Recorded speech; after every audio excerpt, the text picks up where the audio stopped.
Ultime pratiche per la messa in sicurezza del porto di Santa Margherita Ligure. Chiuse le procedure di gara, i lavori sul primo lotto partiranno ad ottobre e proseguiranno per circa 6 mesi. La via della vera umiltà conduce alla comunione con Dio. Il Papa all'Angelus ha condannato la corsa al primo posto, atteggiamento che rovina la fraternità e fa male alla comunità. Il pontefice è in ritardo di 25 minuti perché è rimasto bloccato in ascensore. Festeggiata Nostra Signora della Guardia. A Gattorna il Vescovo ha chiesto alla comunità di ritrovare quella fede e quella carità che mossero i fedeli di allora a salire al Monte Figogna per chiedere la grazia a Maria. 6.000 visitatori per la 35esima Expo Fontana Buona Tigullio. Nei 4 giorni di apertura, incontri, spettacoli e il meglio dell'artigianato locale. Il GAL già al lavoro per l'edizione 2020. Serie B, seconda vittoria, 1-0 in trasferta sul campo della Cremonese per la Virtus Entella. Biancocelesti primi in classifica insieme a Perugia e Salernitana. Venerdì amichevole contro il Genoa. Buongiorno ai telespettatori di Tigullio. Oggi la politica amministrativa in apertura nel nostro telegiornale prosegue l'iter del progetto di messa in sicurezza del porto di Santa Margherita Ligure. Dopo l'approvazione in giunta del 7 agosto scorso, giovedì si è chiusa la procedura di gara. Il primo lotto di lavori per il potenziamento della scogliera potrà partire ad ottobre. Sentiamo. Non manca più molto all'inizio dei lavori di messa in sicurezza del porto di Santa Margherita Ligure. Chiusa la procedura di gara per l'assegnazione del primo lotto, gli uffici preposti stanno procedendo alla contrattualizzazione dei lavori, da effettuarsi entro settembre, per rispettare i tempi previsti dal Dipartimento Nazionale di Protezione Civile. Protezione Civile che, unitamente a Regione Liguria, fornisce i fondi per l'opera. Allora, parliamo di un primo intervento di circa 4 milioni e mezzo di opere a rinforzo della scogliera a protezione della diga, in modo che possa reggere un evento, una mareggiata come quello che si è abbattuto sulle nostre coste il 29 ottobre del 2018 e parliamo di circa 6 mesi di lavori. Dopo la contrattualizzazione l'obiettivo è quello di fare iniziare i lavori a ottobre di modo che possano terminare per l'inizio della prossima stagione turistica, per cui avrà una durata di circa 6 mesi. Durante i lavori del primo lotto, che riguardano, come abbiamo detto, la scogliera, il porto sarà utilizzabile in maniera normale oppure ci saranno delle limitazioni? Come funziona? L'idea, visto che l'intervento si svolgerà al di fuori della diga, cioè sulla scogliera, quindi all'esterno, di consentire l'utilizzabilità e la fruibilità del porto in sicurezza. Però questi sono aspetti che vedremo di valutare passo per passo con l'autorità marittima e la capitaneria. Il progetto completo di riqualificazione, presentato lo scorso marzo, prevede anche una seconda tranche di lavori, per un impegno economico totale di circa 15 milioni di euro. La restante parte dei lavori è stanziata sulle schede del 2020, schede di protezione civile 2020. Il progetto è stato già approvato dalla conferenza dei servizi nella sua completezza e quindi la divisione in 2 tranche dei lavori era stata pensata proprio per poter garantire, attraverso una contrattualizzazione tempestiva, l'impiego dei fondi su ciascuna annualità, per cui nel 2020 dovremo chiudere la seconda parte di intervento. E avverrà domani la consegna ufficiale delle chiavi dell'immobile Michele Castagneto alla ditta Coop Selios, aggiudicataria dell'appalto bandito dall'ASL 4 per la gestione della struttura che sorge nei pressi della stazione di Rapallo e che diventerà una struttura residenziale per anziani con patologia psichiatrica stabilizzata e un centro diurno. La palazzina distribuita sui 3 piani, oltre al seminterrato, venne edificata nei primi decenni del secolo scorso con architettura dai caratteri tipologici in stile storicista. La nuova struttura, fortemente voluta anche dal territorio, fornirà risposte ad un bisogno specifico e consentirà il risanamento conservativo dell'immobile. Partiranno invece nei prossimi giorni a Lavagna i lavori di pulizia e messa in sicurezza dei corsi d'acqua cittadini. Il Comune ha approvato il progetto relativo agli interventi per l'importo complessivo di 28.000 euro. Ad aggiudicarsi l'appalto la ditta Biosystem di Chiavari. I corsi d'acqua interessati dalla pulizia saranno i Rii Fravega, Rezza, Barattina, Sant'Anna, Caccalosa, Selasca, Caccini, Cereto, Santa Giulia Paela, e poi il torrente Barassi e i canali del parcheggio di piazza Giovanni XXIII e di via Lombardia. Il Papa adesso: la via della vera umiltà conduce a comunione con Dio. Così Francesco all'Angelus, riflettendo sul Vangelo di Luca, ha osservato come si assista quotidianamente ad una corsa al primo posto per affermare una presunta superiorità, un atteggiamento che, dice il Papa, rovina la fraternità e fa male alla comunità civile ed ecclesiale. Il Papa si era affacciato con un po' di ritardo in piazza San Pietro perché è rimasto bloccato in ascensore per 25 minuti. Sentiamo. Prima di tutto devo scusarmi del ritardo, ma è stato un incidente. Sono rimasto chiuso nell'ascensore per 25 minuti. È stato un calo di tensione e si è fermato l'ascensore. Grazie a Dio sono venuti i vigili del fuoco, ringrazio tanto a loro e dopo 25 minuti di lavoro sono riuscito a farlo andare. Un applauso ai vigili del fuoco. È iniziato con un ringraziamento ai Vigili del Fuoco, la recita dell'Angelus domenicale di Papa Francesco, rimasto bloccato nell'ascensore di Casa Santa Marta e affacciatosi alla finestra dello studio del Palazzo Apostolico Vaticano per la recita della preghiera mariana con 25 minuti di ritardo, una volta liberato appunto dai pompieri. Soffermatosi sul Vangelo della domenica, il pontefice ha rivolto lo sguardo all'atteggiamento di correre per guadagnarsi i primi posti, una corsa che fa male alla comunità, sia civile sia ecclesiale, perché rovina la fraternità, ha ammonito Francesco. Tutti conosciamo queste persone arrampicatori che sempre si arrampicano per andare su, fanno male alla fraternità, dannano la fraternità. Il Papa ha letto poi i nomi dei 13 nuovi cardinali che riceveranno la berretta rossa il 5 ottobre alla vigilia del Sinodo per l'Amazzonia. Esprimere la vocazione missionaria della Chiesa che continua ad annunciare l'amore misericordioso di Dio a tutti gli uomini della terra, le parole del Pontefice nell'annunciare la convocazione del Concistoro. Nei saluti al termine dell'Angelus il Papa ha ricordato poi la giornata mondiale di preghiera per la cura del creato, invitando ad assumere uno stile di vita più sostenibile. Una preghiera ecumenica che anima la presa di coscienza e l'impegno per tutelare la nostra casa comune, a partire da uno stile di vita personale e familiare più sostenibile. Da oggi fino al 4 ottobre, festa di San Francesco di Assisi, è un tempo favorevole alla lode di Dio per tutte le sue creature e all'assunzione di responsabilità di fronte al grido della terra.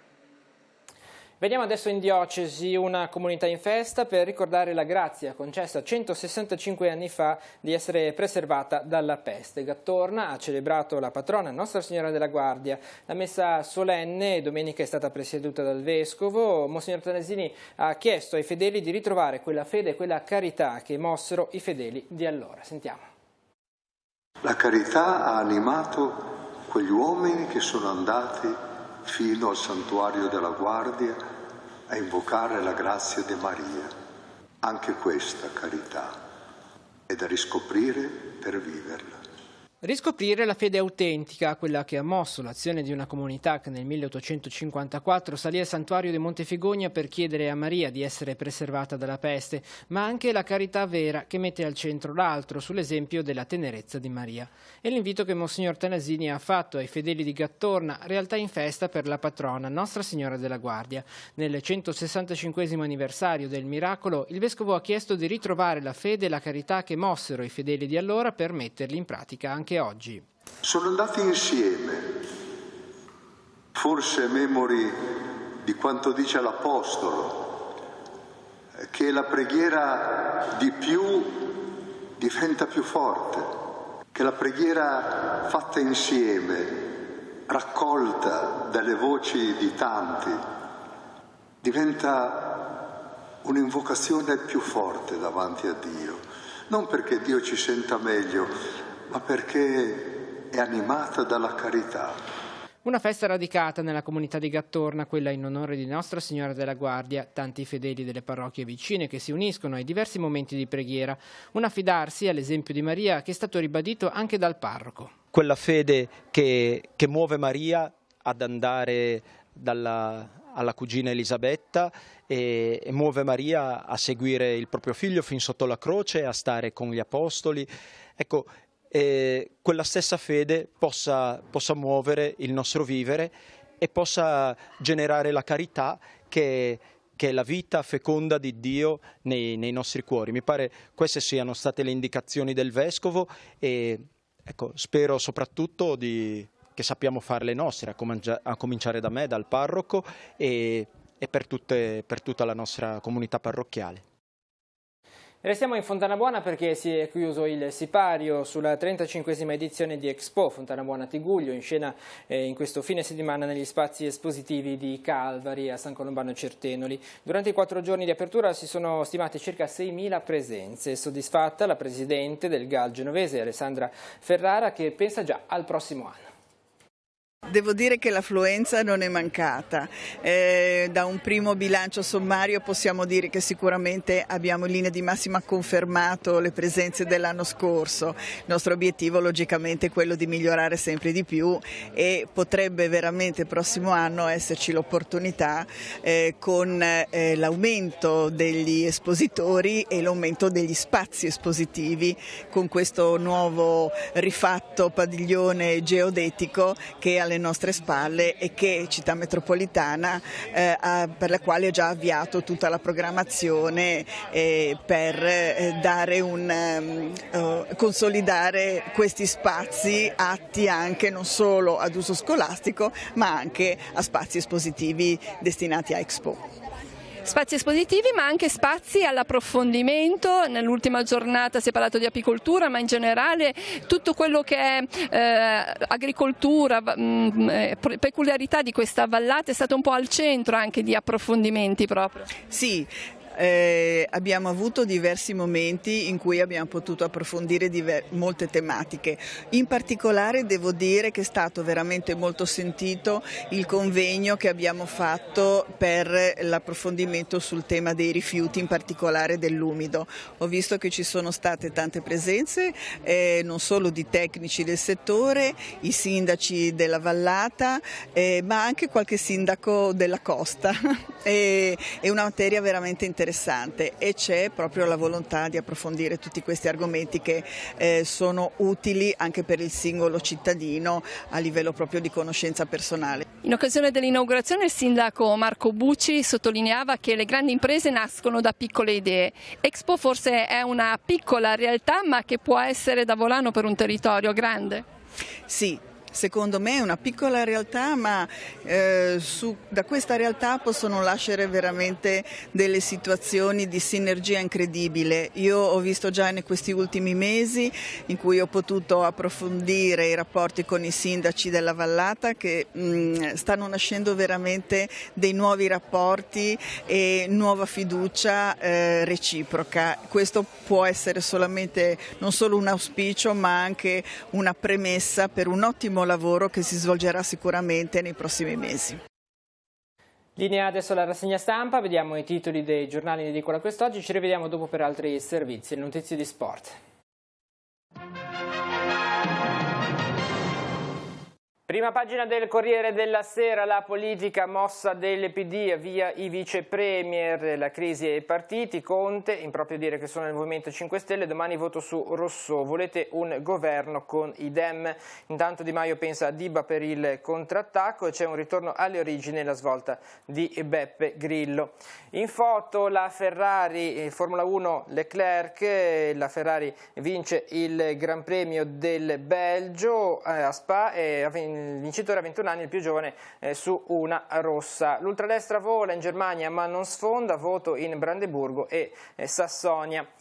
Nelle pagine interne, Papa bloccato in ascensore, grazie a Dio ai vigili del fuoco, le scuse ai fedeli per il ritardo di 25 minuti all'Angelus, colpa di un calo di tensione, ma durante la preghiera dell'Angelus ha anche annunciato che farà crea i prossimi 13 cardinali il 5 di ottobre, tra questi c'è anche Matteo Zuppi che è arcivescovo di Bologna.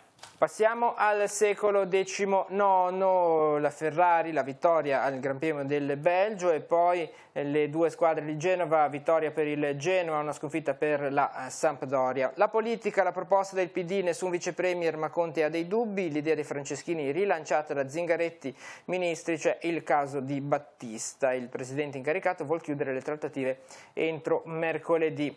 La cronaca, Elisa dal sogno della fattoria al Giallo dei Boschi vicino a Piacenza è sparita con l'amico dal 25 di agosto e c'è l'inchiesta, 3 lavoratori morti ogni giorno, le aziende tagliano sulla sicurezza, negli ultimi 7 mesi 599 persone sono morte sul lavoro, il prezzo altissimo dei tagli aziendali sulla sicurezza.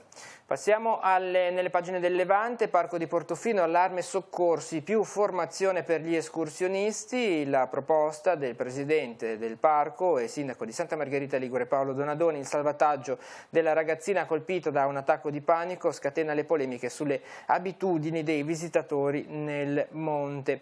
E poi Miglio Blu di Portofino, oltre 250 nuotatori nell'area marina protetta, abbracciate dall'insenatura di Niasca alla spiaggia di Punta Pedale, mentre gli spettatori hanno seguito la prova lungo la strada provinciale 227. La cronaca, madre picchia la figlia, sorpresa col fidanzato, la sedicenne è finita all'ospedale e poi è stata trasferita in una comunità protetta. Il Tribunale dei minori, informato del fatto, dovrà decidere i provvedimenti.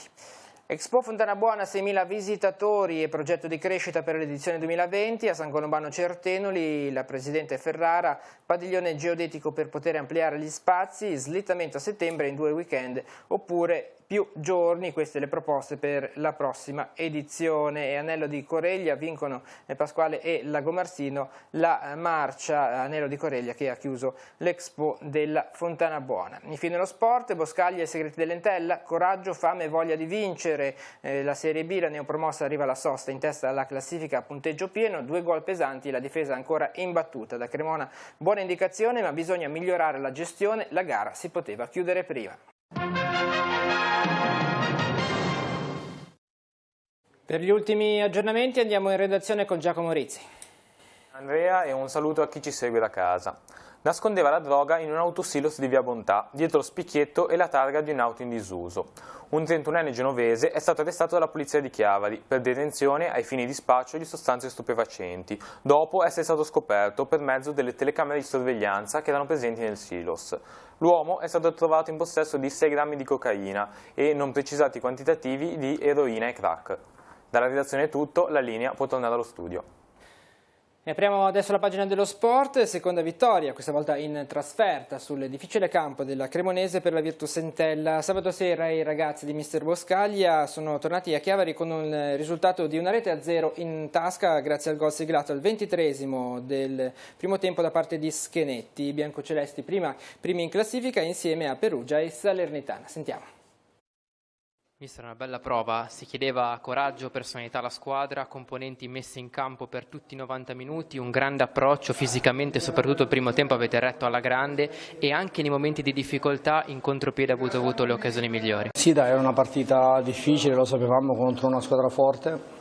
Abbiamo fatto un primo tempo ottimo, secondo me dovevamo chiudere già il primo tempo, secondo me con qualche gol di vantaggio in più, perché abbiamo avuto occasione, abbiamo preso una traversa, abbiamo sprecato qualcosa, ma devo dire la verità, la squadra mi è piaciuta molto. Nel secondo tempo loro si sono alzati tantissimo, ci hanno pressato tanto, ma noi abbiamo ribattuto colpo su colpo e ci siamo abbassati di proposito per avere campo dietro, appunto in questo campo dietro abbiamo trovato 3-4 situazioni per poter raddoppiare. E quindi bene, l'abbiamo affrontato la partita a viso aperto con una grandissima squadra, quindi questo va benissimo. Ha lanciato un messaggio importante, a mio avviso soprattutto a voi stessi, ovvero quello di poter veramente dare fastidio a qualsiasi compagine. Oggi c'era un impatto emotivo anche forte in uno stadio vero che ha spinto tutta la partita, da questo punto di vista Entella ha retto molto bene. Sì, dai, quello che io chiedo alla squadra è quella di avere coraggio e venire a giocare tutte le partite per vincerle. Naturalmente non si possono vincere tutte, dobbiamo capire quando le partite non si possono vincere, non si devono perdere. Però per fare questo ci vuole coraggio, ci vuole grande personalità, ma senza cadere nella presunzione, perché se poi diventiamo presuntuosi avremo dei problemi. Dobbiamo essere umili e consapevoli della nostra forza. Dopo il primo successo in campionato si aspettavano anche e soprattutto le tue parate. Questa sera direi che sei stato grande protagonista, blindando il risultato diverse volte. Sì, sono contento della mia prestazione, ma era importante portare i 3 punti a casa, quindi al di là della mia prestazione abbiamo fatto una grande prova tutta la squadra con grande carattere, grande personalità, e quindi la vittoria è del gruppo, di tutti quanti. E per la Serie D è iniziato nel peggiore dei modi il campionato 2019-2020 del Lavagnese. Il Ghivizzano Borgo Amozzano passa al Riboli di Lavagna per 2-0, sfruttando 2 palle inattive e condannando la giovane squadra di Gianni Nucera alla sconfitta casalinga nella sua 18ª stagione consecutiva in Serie D, che coincide anche con il centenario del club bianconero. Con lo sport si conclude questa edizione di TV Gli Oggi. L'informazione torna questa sera alle 19:15, ma continua sul nostro sito teleradiopace.com e sul canale 187 Telepace News. Grazie per essere stati con noi e buon proseguimento di giornata.